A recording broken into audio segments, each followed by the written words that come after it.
Hi everybody, it's Jen. Welcome back to my channel, Hallmark Plus More, where we watch and talk about shows, movies, mysteries, Hallmark ornaments, and anything else that floats our boat.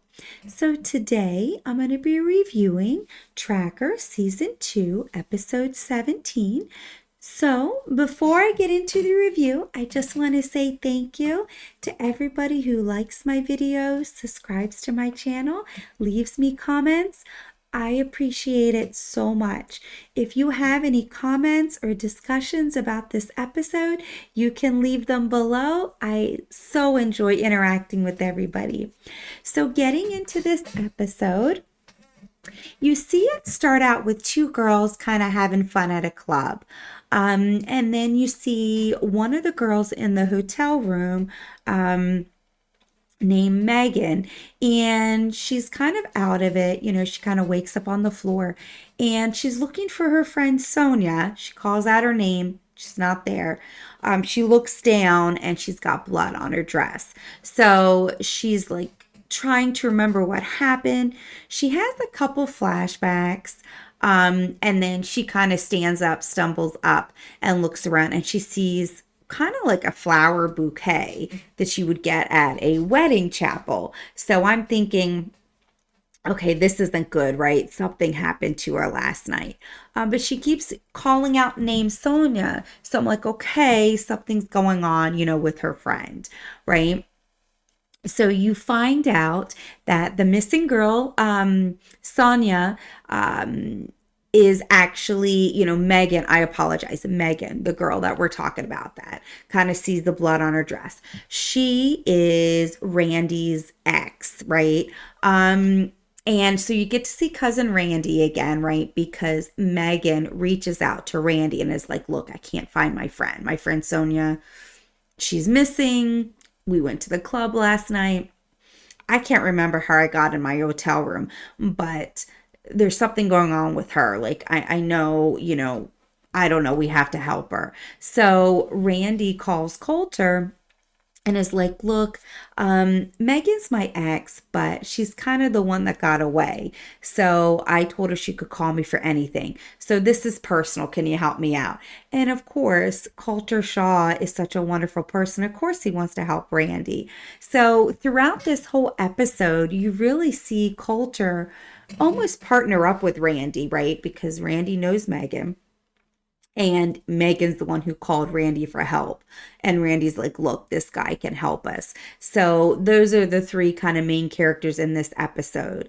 And I love that. There's a lot of scenes, a couple scenes at least, with Randy and Coulter kind of banter and they kind of bicker. And I love it. It's almost like Randy is his sidekick for the episode.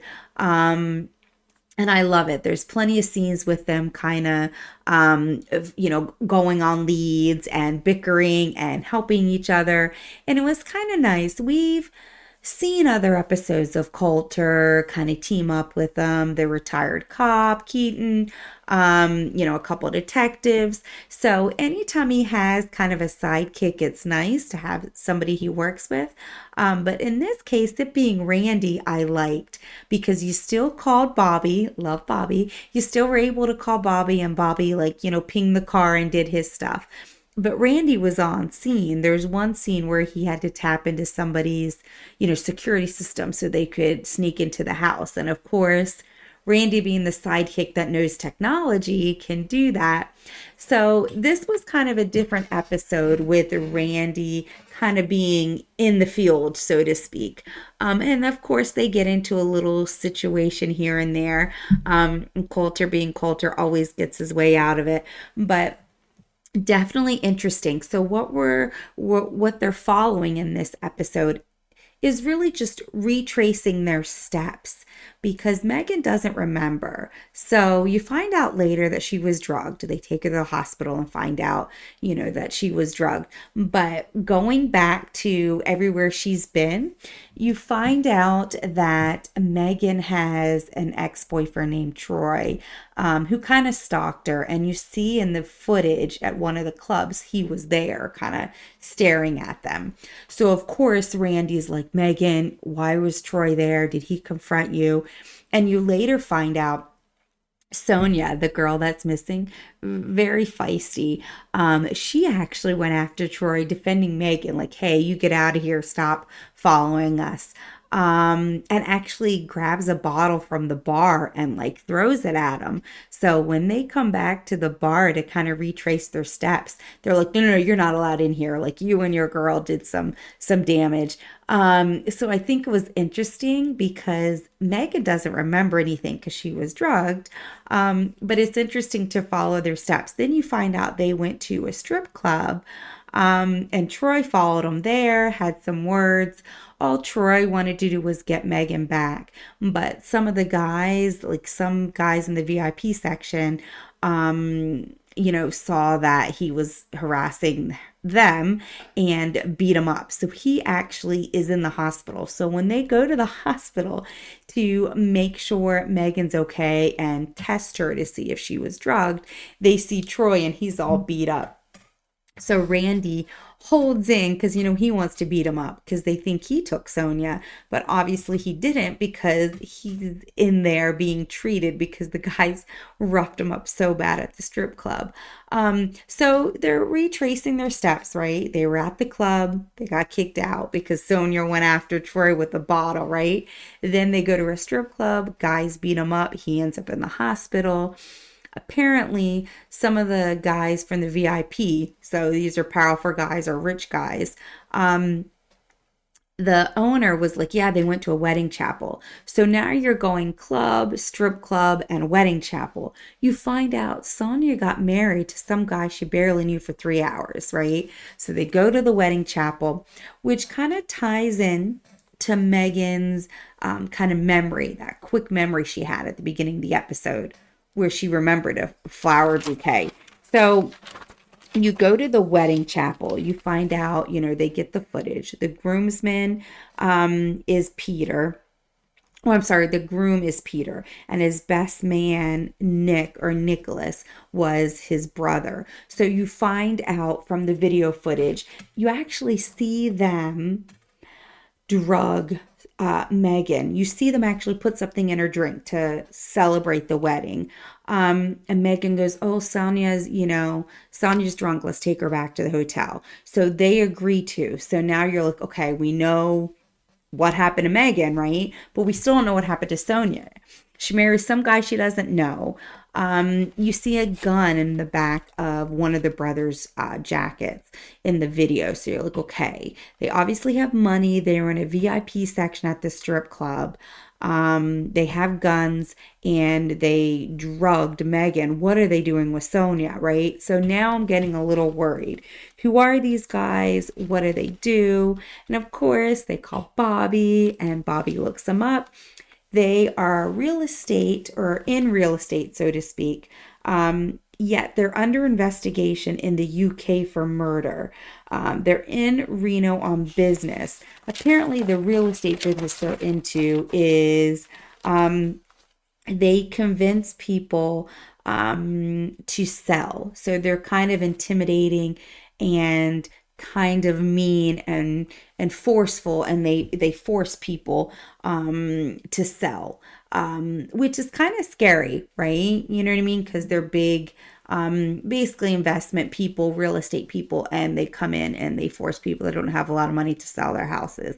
So right away you're like, okay, so they're not really like good, happy realtors. They're kind of like the shady type, and they're under investigation for murder. So now I'm like, okay, this is serious business. What are they doing with Sonia? And again, throughout the whole episode, you see that banter and bicker between Coulter and Randy, which I think is great. So they sneak into their rental, right? Because they're doing business in Reno. And they actually find somebody tied up in the closet, which we think is Sonia. It's actually one of the brothers. It's actually the brother that married Sonia. So he was like, look, my brother's going to kill Sonia. She saw something she shouldn't have. I begged my brother not to, but he's going to. I know where they're going to take her. This is where they handle business. So, Coulter obviously basically unties him, but then leaves. And now they're going to go to this place where they've taken Sonia to get rid of her, so to speak. Once they get there, they hear a gunshot and you're like, oh no, right? Well, it turns out Sonia tried to run and she fought with the guy, and the gun goes off and he dies. So they're like, okay, you're safe. Let's get you back to the hotel. So right away, I'm like, okay, there's a little bit too much time left in the episode. And Randy was like, well, I'm going to text Megan and tell him we're on our way. And then you see them in the lobby of the hotel. And Sonia's like, oh, I just want to get this day off of me. I want to have a nice massage. I want to have a good night's sleep. And I'm like, why are they having this, 30-second conversation? Because Megan isn't safe, right? Because why is she saying, I just want to get this day done with? Of course, they show up at Megan's hotel room and they're there. The brother is there. So he knew, his brother told him. He comes out of the closet and he's untied, right? So the brother's like, who untied you? And he basically hits his brother over the head and knocks him out. He falls down, knocks him out. So you'd find out, Sonia and Peter get married. They have, their whatever. She's leaving the house for her walk of shame, she calls it, right? And she sees the brother shoot somebody dead, right? So now she's a witness. She's seen it. So that's what she saw. That's why they're going to get rid of her. So they're there with Megan. And he has a couple guys. There's a bunch of people in the hotel room. So of course there's a struggle. They fight. You see Randy fighting too. And, they each are fighting. Even the girls are picking up their shoes, or they're grabbing them, they're jumping on them. So like everybody is enthralled in this fight because the brother has several men there. And then everybody pretty much has a man down. Randy has this guy down. One of the guys gets loose and the brother goes to shoot Randy. You actually hear him like clock his gun, and Coulter shoots him right then, 2 rounds in him. So he basically saves Randy's life because the brother is not against murder. He shot somebody. He's telling Sonia, orders to kill Sonia. So if Coulter wasn't there, I don't think Randy would be around. Like, he was ready to shoot Randy. So he says, call 911. So, they call the police.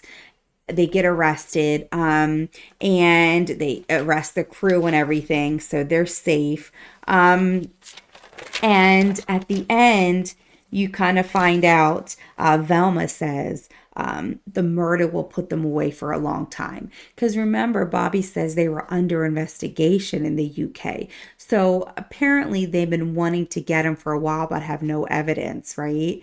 They know they intimidate people to move out of their condos and sell, but there's not really any evidence, just kind of accusations. So Velma was kind of reassuring Coulter, like, hey, this is going to put them away for a long time.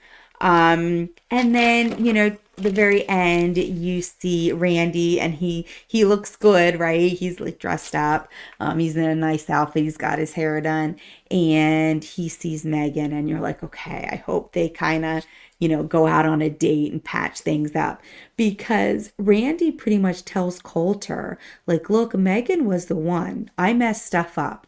So she was the one. That's why I'll do anything for her. She knows she can call me for anything if she's ever in trouble. She's the one that got away. So you see them kind of flirt, and they set up a date, which is so exciting. I'm like, yes, go Randy. I love that. So Randy and Coulter talk. And, Randy says thanks. And of course, Coulter, anytime, like in typical Shaw manner, he's like, anytime, because he's such a good guy. I believe it. When Coulter says anytime, he'll be there for you. So I love that. And then, of course, Velma calls and is like, hey, I got a new case here in Arizona.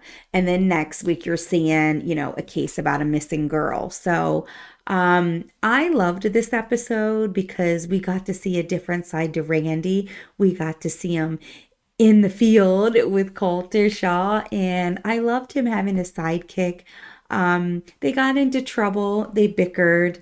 They got along, they worked well together as a team. You still had Bobby. You didn't really see Rennie in this episode. You know how much I love Rennie, but I really liked this episode. It showed us a little different side of Randy and saw him away from the computer. And keep in mind, remember, there was an episode, the same thing with Bobby. There was an episode where you saw Bobby a little away from the computer and saw Coulter help Bobby with the case, a personal issue. So I like that because that's what friends and family is for. Well, I wouldn't say is for, but that's what it's all about, is helping each other. So I loved this. I love Cousin Randy. I wanted to make sure Bobby was coming back. So I don't know if we're going to see a lot of Randy now that Bobby's back, but I like them both. I like what Randy brings to the table, and hopefully we'll see him again in the future. But I hope you enjoyed the episode. It was a little different and exciting. And I will see you next week when we do our next review. Bye.